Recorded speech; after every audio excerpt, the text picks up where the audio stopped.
Hello and welcome to Michael and Ivanka's Grand Podcast, a podcast with no boilerplate intro, and I think we're kind of hitting the bottom of the barrel in terms of things we can invent on the spot. My name's Michael Forrest. And I'm Ivanka Magic. And this week we're going to talk about how to make people care. Probably in the context of care about a thing we made or a thing that we want them to talk about, but also like just how to get them to care about you. Not in a stalky way, though. Because it's what does that mean? Like caring about someone means like, or something means you got to sort of make space for it. How to get people to make space for your thing in their lives. That's a good way of putting it. I think if somebody cares for something, it means that they would choose to act in some way, make a choice that goes in favour of that thing.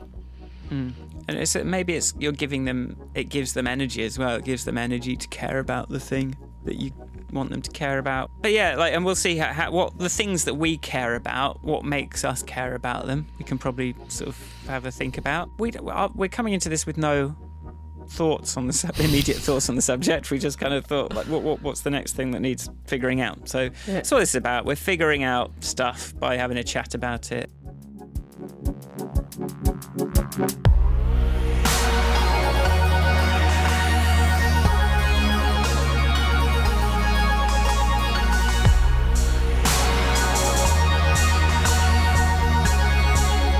How are you feeling after that? I know I made that. I came in with some down energy this morning. How are you feeling now that we've had a chat for an hour? I'm feeling... I managed to avoid it infecting me. There was a moment where there was a chance I was going to let it in, but I didn't. I put up my shield. It's that I was like, I'm learning things from my child. We go to the playground. She goes, now we must put on our superhero clothes. And then we have to like mime putting on a superhero outfit. It's nice hanging out with a nearly 4-year-old. Life's much simpler. When you have to dress up as Spider-Man and then put your sparkly headband over the Spider-Man head and get your phone. She's got a Spider-Man head. She's got a Spider-Man whole outfit, man. All I had was the Spider-Man pajamas, and I would have given anything for the flipping. What's the point of it without the mask? She's got the mask. It is a hand-me-down. Thank you, Sean. Does it have built-in abs? Yeah, it's got built-in muscles, abs and arms. Right. Nice. She looks really hardcore with it, except she literally put on then a glittery headband over the top of it and got her phone. And then she was like going, what was that? Victoire is stuck in a lift. We must go. So we had to go around the house rescuing her friends from nursery. Right. But yes, so I put on my invisibility superhero cloak. I think the fact that The Incredibles is a family of superheroes is a great thing for a little girl. Because both the mummy and there is a sister and a brother and a mummy and a daddy, and they're all superheroes. So there's a role for everyone to play. There's not. So I think she's well into that. Though she does like, I don't know where she's seen or experienced Spider-Man, but Spider-Man gets quite a regular outing. It's kind of just in the air, isn't it? I don't even know. Like, I guess there was the cartoon, but I don't even know how much we were watching telly. We weren't allowed to watch that much telly when we were that small. She's definitely not seen. But we went to cinema to see. There's children's cinema on a Saturday morning, so she's been to see The Incredibles. She also has got a dinosaur outfit that. There was a lot of clothes change. This week there's been a lot of changing of outfits, which is quite tiresome. But yes, so I'm feeling good actually. I had such a good night's sleep that I'm still very happy. And then on the subject of how to maintain enthusiasm, I know that's not the subject for today, and avoid drugs, I must say that a really strong cup of coffee in the morning does wonders for my happiness. That's just a pedantic note. That's not technically avoiding drugs. No, that's what I mean. It's okay. Not. It's like, whilst I am all happy, I find that strong black coffee helps. Apparently, it's something. If you believe Chinese medicine, it's to do with the bitterness. Okay, and not the actual drug. No, that's not to do with happiness. Well, okay, fine. So, Michael, how are you feeling after your, the kick-off of today's conversation where you were definitely not feeling good? Overwhelmed, scared, all those kinds of things. But my emotional core has hardened up a bit again. Yeah, so just in the spirit of where to go next, I wanted to talk about how to overcome that apathy this week. Did it really help you that I didn't ask you any questions or show much sympathy, but rather talked at you for an hour? Because that's what I did. Blah, listen to me. I don't know how much I was hearing it either, so I'll have a good listen to it again when I edit, and then again when I listen back, and hopefully it will go in. Like by the time I've kind of like been over it a couple more times, because at the time of experiencing it was just like there was a lot of but I can't, I don't know how to, but I'm scared, but I hate this, everyone's horrible, I hate the world, I just want to leave. There was a lot of that in my brain that I was trying not to just sort of like, let out.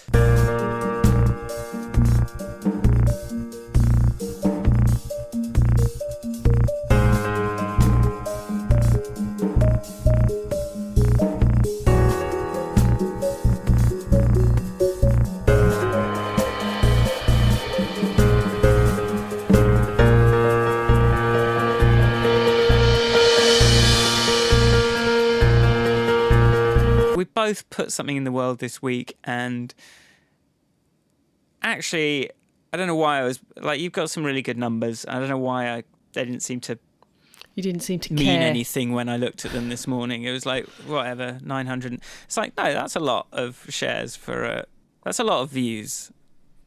Like nearly like over 1,000 people have listened to you ask them to do something. And that is loads. It is loads. What is interesting, though, from the subject of getting anything to get any traction, is none of these platforms talk to each other. You have to upload separate versions. You have to do different subtitling. They've all got different types of users. Like they've all got different contexts as well. So you sort of have to do slightly different things for the different platforms. Yeah, which maybe is a good thing, but like I'm not... Coca-Cola. I can't afford to do. It's just like, it's this one thing. And then I have to like add up all the different views. Yeah. Do actual sums instead of having one magic number. I can go, ta-da, look at me. Thinking a lot about Douglas Rushkoff. Rushkoff has been talking a lot about how we're obsessed with growth as a society, and how like colonialism was what kind of got the ball rolling on that. Like, let's extract value from people in a wider and wider physical radius. And now that has turned into all our time and attention being harvested by social media platforms, that none of which are really being optimized for what's good for us. It's all about this idea of growth, of extracting the value of our attention, turning that into debt-based wealth, and letting the investors skim it off the top, and then turn that into fucking property investments in the middle of big cities, which subsequently drive out us. And like this cycle of like the apps that we look at, the platforms, they're not really put together with our best interests at heart. And like, I really liked the original iPhone launch, how Google and Apple were working together to kind of make something that I thought, wow, I really love that they're doing what I need. And then before long, of course, it was like Google Maps had to get taken off, and YouTube app had to, all this started diverging and kind of turning into separate entities that now you got to pick one or the other. And it's all very well just because Apple sort of got there first and were able to have the initial monopoly meant they were able to do that. It's not necessarily a safer thing, but this is the world we're in, isn't it? And so it means if you want to put something on the internet and I don't want my Instagram for Blank State to look anemic and empty. I need my YouTube to have a proper title and thing. I need every platform that I put something on. I can't just put it on and without context. Like the Facebook page needed to have Facebooky stuff done. The YouTube thing had to have a bit of YouTubey stuff done. It's like, I'm kind of thinking about that debt-based economy that we're in. The growth thing. But it's all about showing growth. That Extinction Rebellion, I watched that video that I told you about the other day that got me very depressed because I'd only watched half of it. Then I watched the other half. You only need a very small percentage of people to be actively engaged in a thing to create change. Or because, so she used the figures, I should have got the figures, I haven't got my notepad with me, but I think it's 1 or 2% of society to be actively engaged in pursuing something is enough to push for the change. What did we get? What about the Brexit march? That seemed like a good percent. If it was, well, no, it wasn't. No. But if there was a few 100,000 people, well, that's not, it's like there had to be 500, 600, 700,000 people for it to be 1%. That's true. But then Stop the War was 1 million. I don't know then. Sounds like bullshit.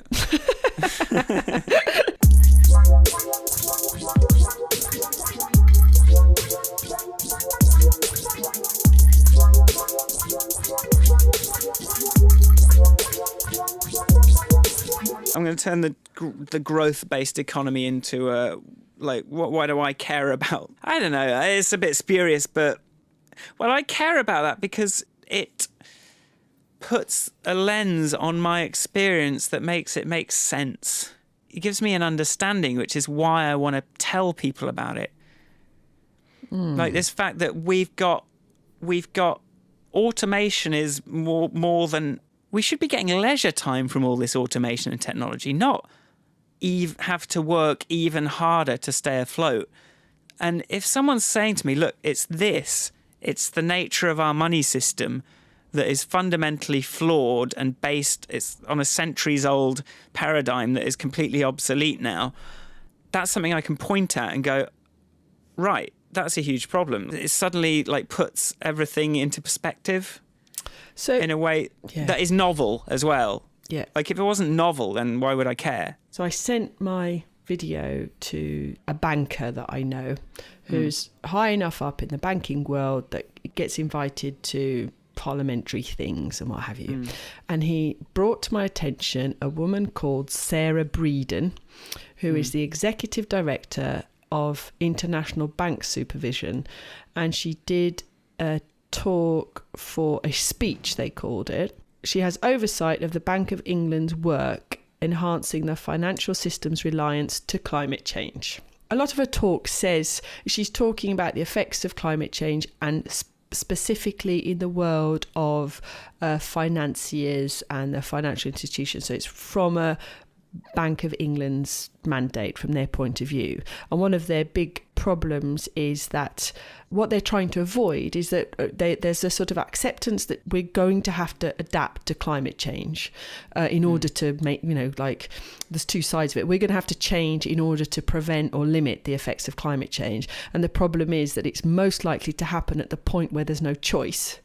At which case there will be chaos and there will be, that's when revolutions happen and when things fall down. But if we adapt gradually, it can be much more controlled and much less destructive to the change in our systems. Which, you can sit in a pub and argue either side of that coin. But one of the things that it says in here is about how the financial industry makes decisions based on pressure from investors. So the only reason they would care about climate change, for example, is if it affects their percentage they can earn on a thing.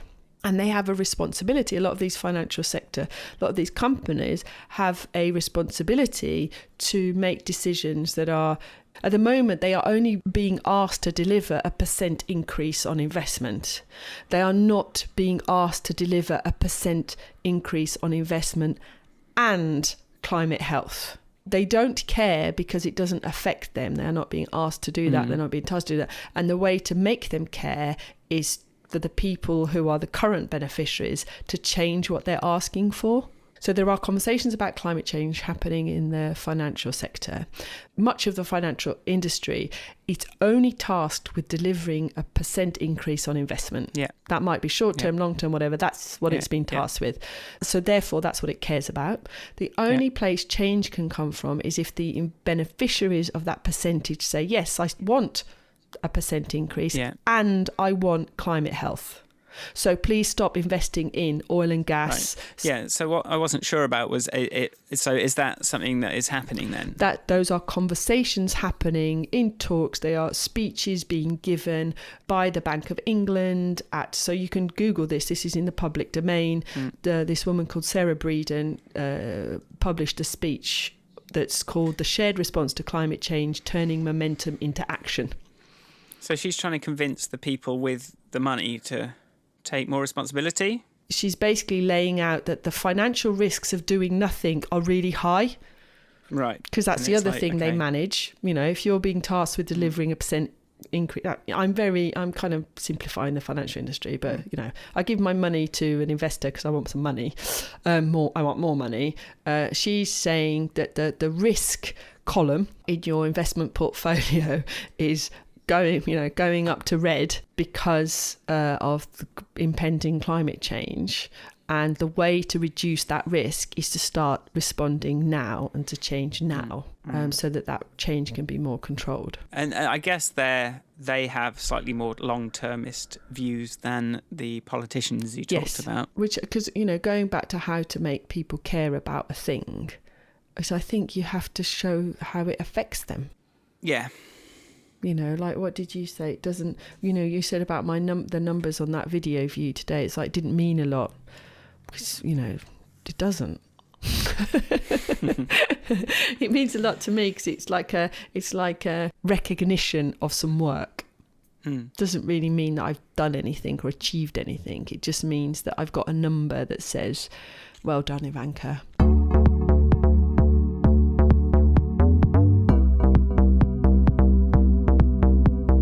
So how would, you know, how to make me as an individual care about climate change is not straightforward, because the immediate threats are flooding and it getting warmer here, neither of which feel particularly urgent.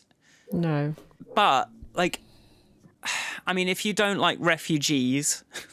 Yeah, I think that's a thing. There's going to be more of them. That's going to be a thing that... Yeah. A way to kind of get people to care about it. It's like, but I don't think it's a good premise. No. But if you're worried about people coming here to escape, you know, unlivable conditions, then, you know, that's going to happen. It's hard to see the connections. It's like, how do you get people to understand? Like, when you have an idea about how you're going to change the world, you've come through a few steps. And it's sort of quite disconnected. People need to be guided from, like, through those steps again in order to connect it back to either, well, to their own existence, I think. You've got to kind of guide people from where they are to the thing you care about in terms of... But then we've talked about, like, the reason that you want someone else to care about something doesn't have to be the same reason you care about it. No. But then I don't know how you even do that. I mean, I think climate change... So one of the bits of feedback I got from a friend who I said, here's my monologue. I'm not changing. I'm doing a monologue. Do you think I could change it? And his response was, you know, one way that I think it could have more impact, it was the bit about not wanting to live in a world where no clean water or we all have to live in the sky. It all seems very remote. Yeah. So I was like, go on then. It's like clean water, that's them, that's not us, that's somebody else who's going to have that problem. And then I was like, have you got any concrete suggestions? And he was like, he's a father as well, you know, so he's like, I was just thinking about what would affect what I fear for my son. And I was like, couldn't come up with that. And I was like, what about can't swim in the sea, coastal towns disappearing, bigger storms? And it was like, it's actually quite hard to come up with short-term threats. But you see, the thing that freaked me out, so I was watching that video the other day. You know, you said you hadn't really internalised what 1.5 degrees means. I was watching this video and she's talking about the fact that, like, once the polar ice caps melt, right, the water's going to rise.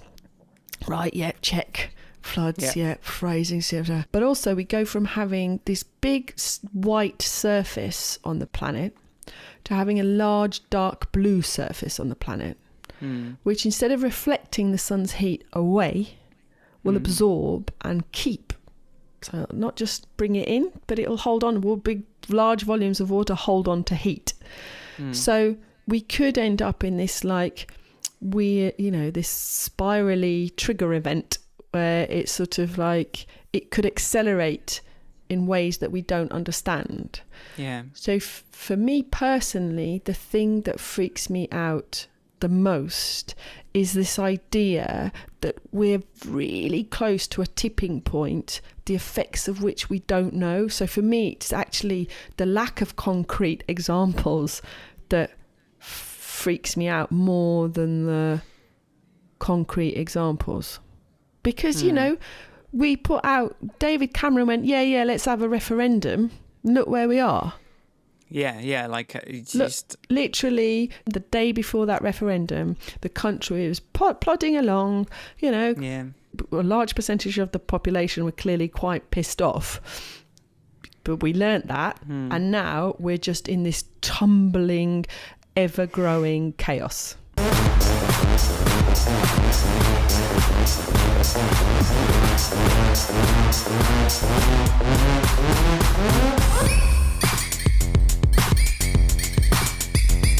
So one way to get people to care is to show them a threat. Yes. So you're like the climate thing is in terms of threat. I think that kind of refugees thing, it's quite cool to be scared of refugees at the moment, isn't it? So that would have been a good one to. It's getting quite popular at the moment. It is, yes. Complaining about immigration and refugees. Like if you can sort of show people a threat and give a face to a feeling, or even not a face, give form to a fear. Yeah. Then people will focus their attention on that form, because the abstract fear that they're feeling or discomfort now can be focused on something that can be talked about. Yeah. I think it's the climate change one is still feels very distant and scary when you're talking to people. So I'm mindful of a conversation that we had recently with somebody. We were talking about the fact that the EU said something about wood burners and how by 2030, I haven't actually looked it up despite the conversation I was going to. And they were like, well, I won't be here. And there's a bit of that as well. How do you make somebody act based on a future event that may not even happen whilst they're alive? Yeah. And for somebody like me, I don't have any problem with that, because if I can't picture anybody else, I picture my child. And I just think, no. And that's how it works for me. So I've got this actual tangible human that I can think of.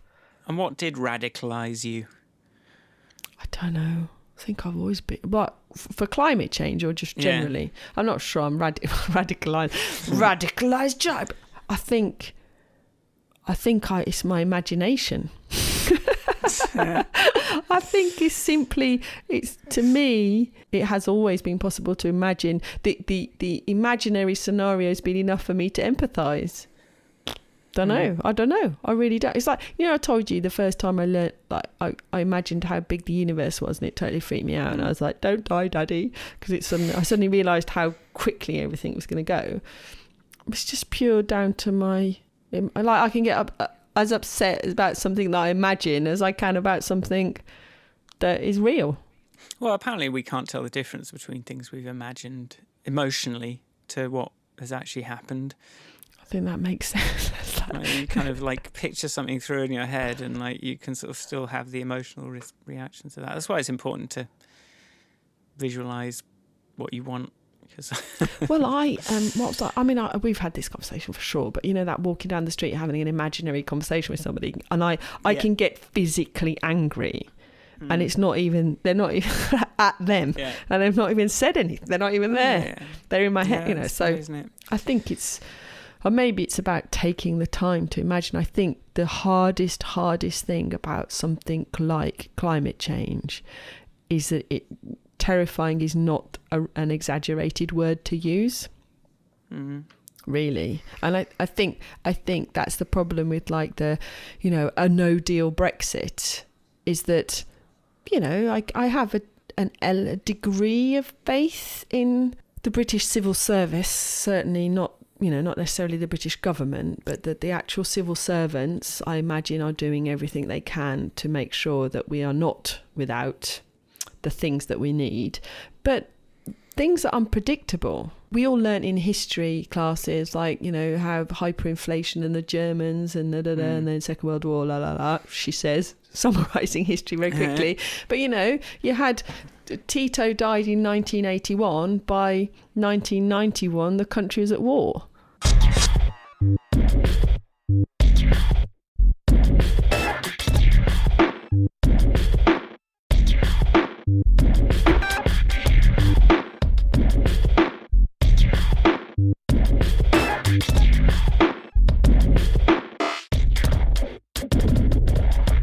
Is it a problem of imagination then? Is it like, and I think that's one of the things I was trying to do with my first Blank State video, is just like flesh out my imagination a little bit to kind of not make people have to do too much work themselves. And even if that means that I kind of like answered too many questions in the process, it's like, how do you get people to start visualizing that thing? The other thing I've just written down is attention.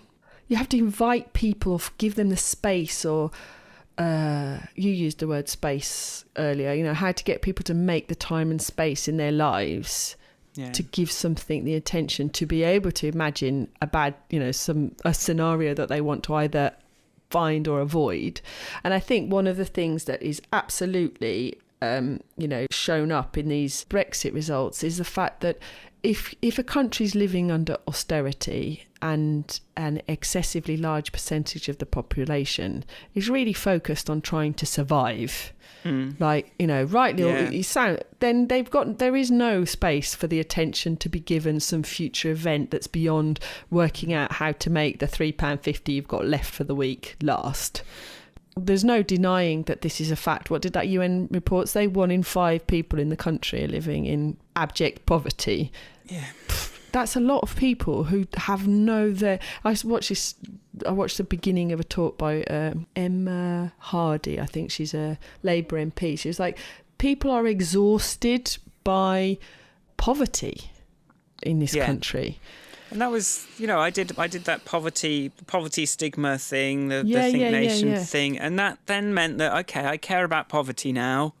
Yeah. Like, I mean, I always have, but now when I see people doing poverty stigma stuff, I've got to take a big deep breath and like call them out on it and have an annoying conversation and make everyone feel a bit bummed out for a minute. Like, the downside to caring about something is now you've got to have miserable conversations with all the people that haven't realised yet. Like you're out of the in-group.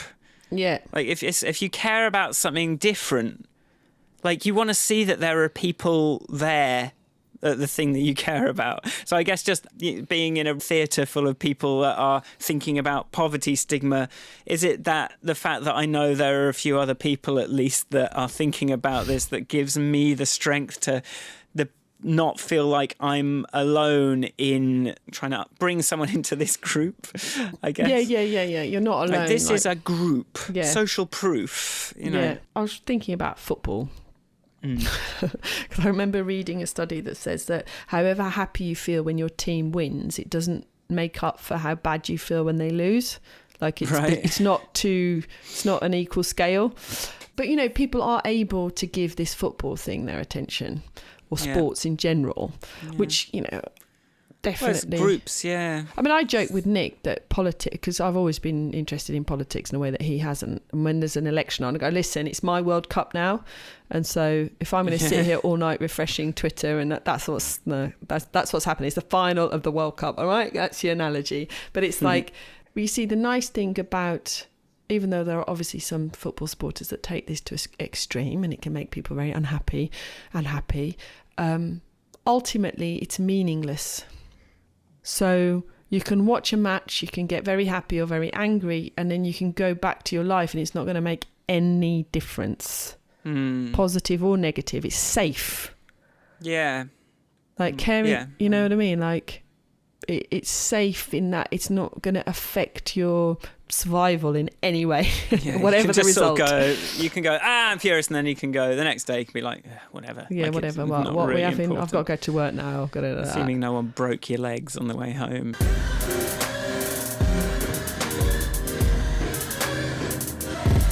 Caring about something is an implicit commitment to, I don't know, engaging with it, like when it comes up. Whereas environmental stuff, I feel like you've been just bullying me into caring about it over the course of 60 episodes. Whatever works, Michael. It's like, I don't want to. I still don't want to. Like, and I still don't feel any greater sense of power other than that. And maybe I could just not lose a point on Done Good. Like, it's the only thing that. But yeah, no, but it's not true. It's not true. Like, it's. But so what if it is true? Like, listen to John Barnes. There was a video of him on Good Morning Britain or ITV, whatever it was. And he was talking about racism in football because recently there's been another thing where someone shouted. And he was like, just because people have stopped shouting doesn't mean they're not racists anymore. But the net result is that we've stopped people shouting at football matches, or chucking bananas at black players, which is a thing that football fans seem to find a way of expressing their racism. But that's not solving the problem.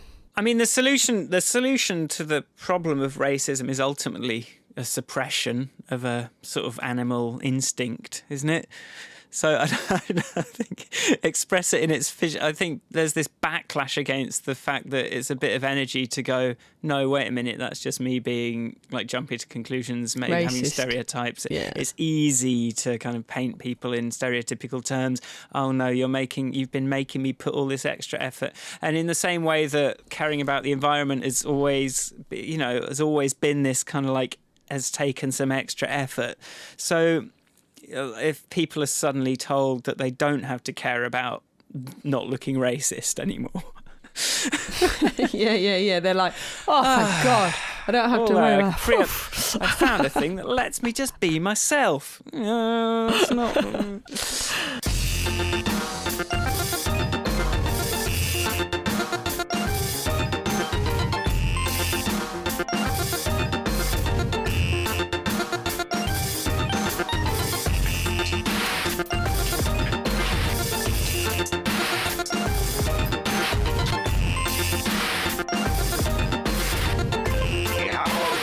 Simple motherfuckers. Let's, for our causes at the moment that we've got, let's think about who we want to care.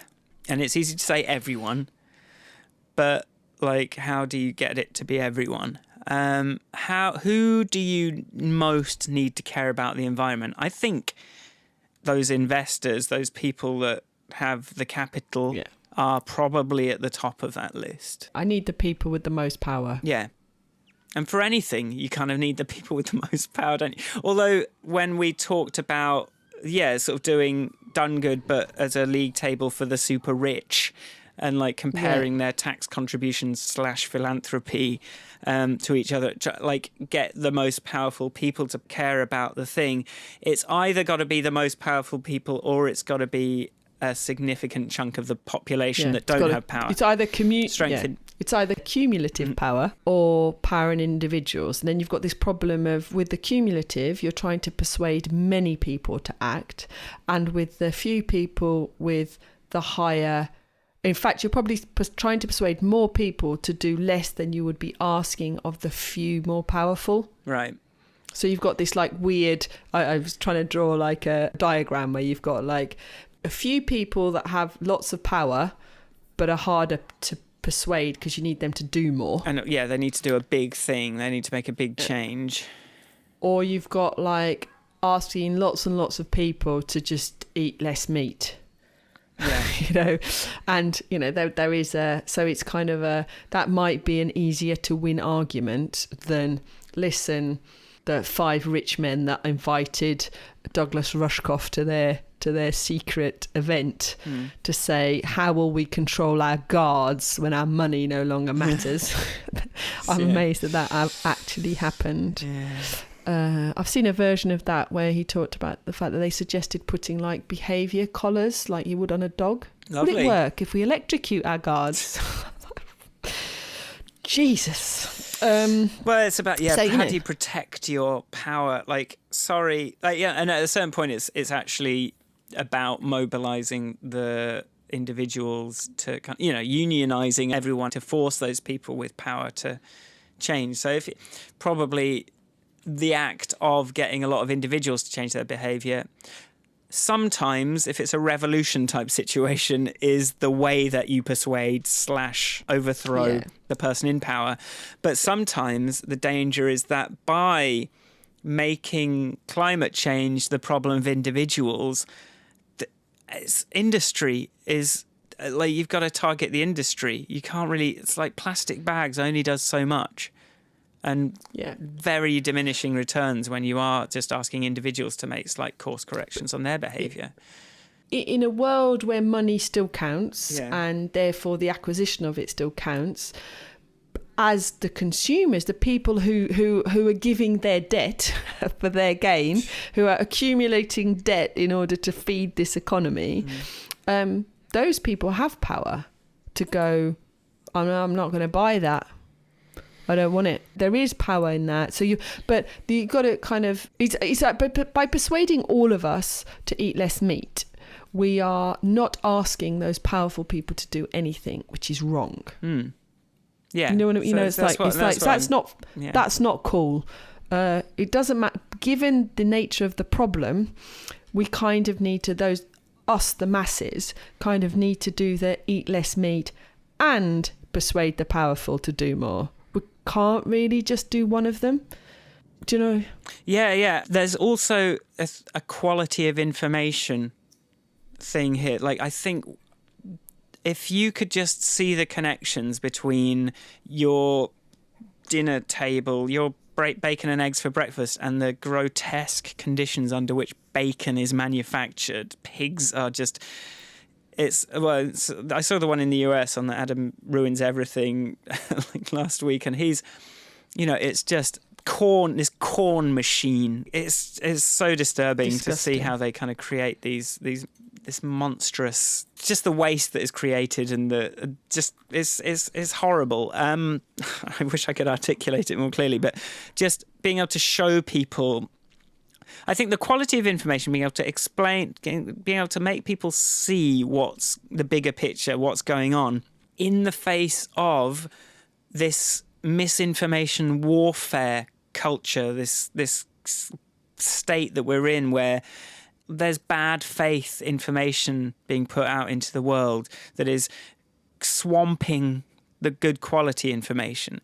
So I really think like a David McCandless infographic showing that a giant square showing the amount of money that's been spent in Iraq versus, education, NHS, just one image can absolutely explain everything. But how do you get that through the sea and this wash of misleading, bad faith, misinformation that we are more and more being swamped, and that's all being, and not just misinformation, also just the way that something like Facebook is all geared around being able to predict our behavior, and in the process sort of like is motivated to try and keep our behavior consistent by kind of maintaining us in a certain, like, they want us to be predictable. That's their kind of goal. That isn't really compatible with the idea of giving us like Google, we're going to organize the world's information. They're not doing that anymore. They're optimizing us for like ad revenue, for being able to extract growth from us, from being able to extract value from us, from our labor.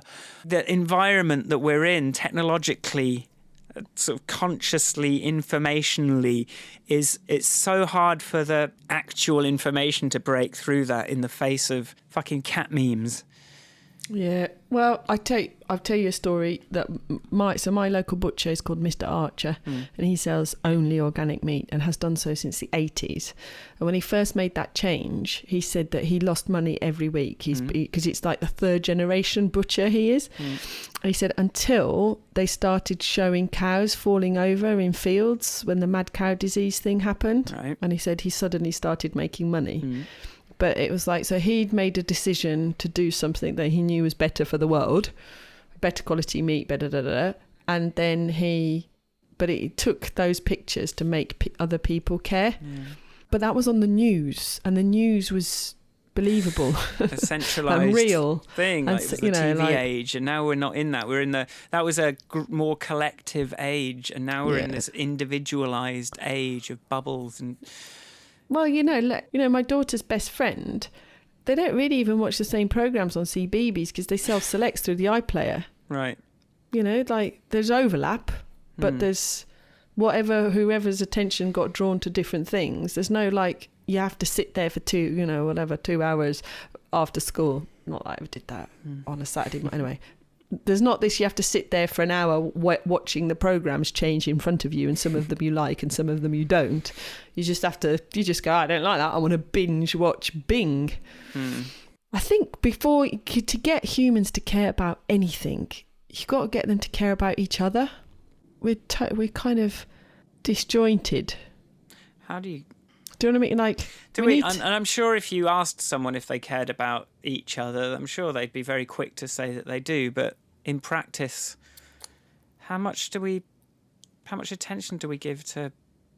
Like, I think there's different types of people that have different amounts of attention for different. Like, you get these different personalities, don't you? Some people are very, people pleasing. Like, they just will sacrifice their own well-being to help other people, and then you'll be a bit frustrated for them because they're not like looking out for themselves.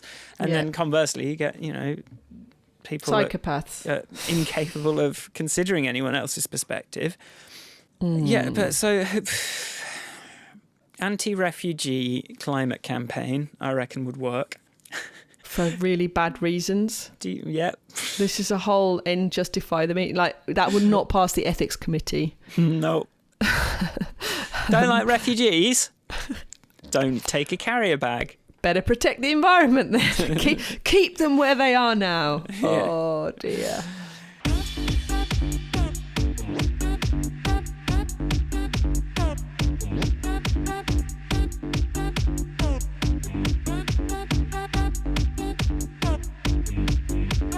To get people to care about your thing, you've got to key into things that they already care about, haven't you? Yeah, you really do. Finding out what they care about. I suppose this is where, I'm completely out of my depth, and your user research expertise is really like, asking people, finding out what people care about in order to then connect what you care about with their things is probably the answer. I think that's I think that is the answer. And in terms of who you can influence, it's those people that already care about something. I know everyone cares about something, but then how you talk about the fact that when people are, saying nasty things on the internet, really the best response is, why are you sad? How can I help you?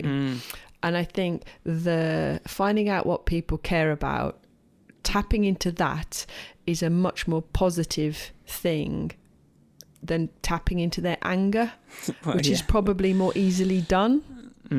Angry about refugees, fight climate change. I think those are the two ways, and the way I would choose would be the caring bit rather than the angry bit.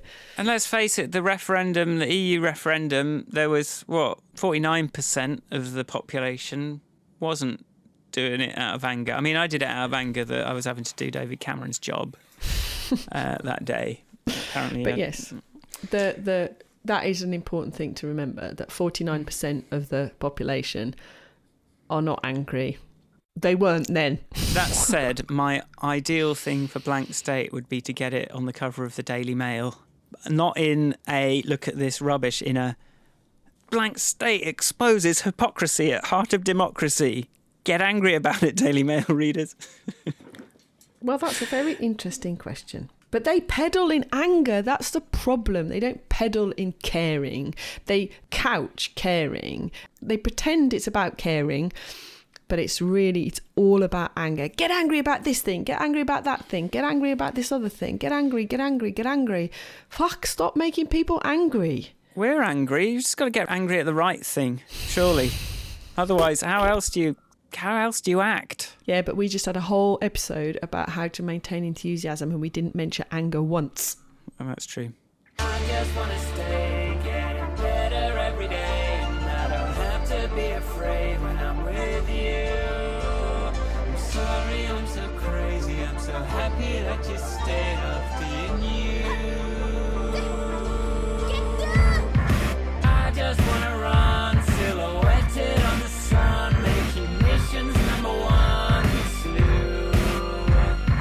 I'm not saying now there'll never be another cloud, but I know that we can find a way through.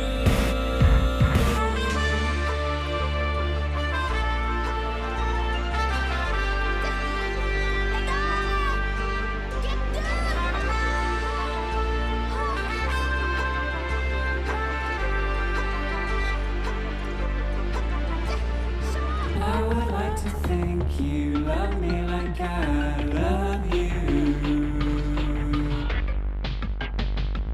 I would like to think you love me like I love you.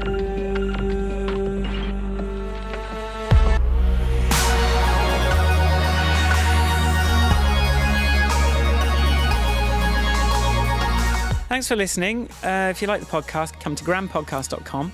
You can email us, hello@grandpodcast.com, with some encouragement or some, send us some love since we don't get likes or anything like that.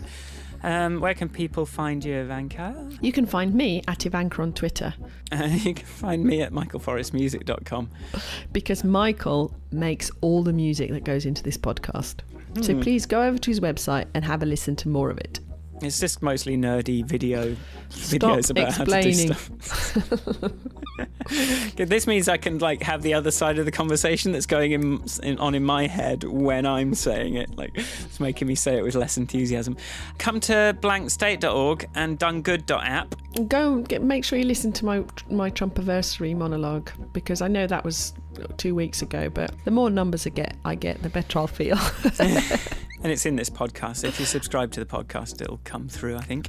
And it's only 4 minutes. It's only 4 minutes. It's just as a thing. If I could have if I could have found an hour to help you, I would have done some music for you, but maybe next time. We'll do that for the second edition. You know, your blank state thing, just as a side, I think quarterly for a big idea is enough, or even 2 a year. Yeah.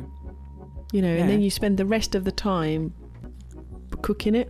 It's the same with the Trumpiversary. It's like my sister said today, you've nothing to lose by putting something out every year on the Trumpiversary at all. It's just a random excuse to yourself, like a random timer.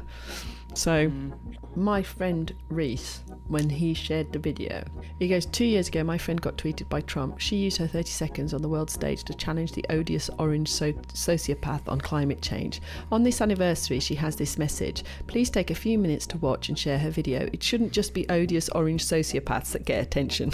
There you go. But thanks for listening. Bye. Bye.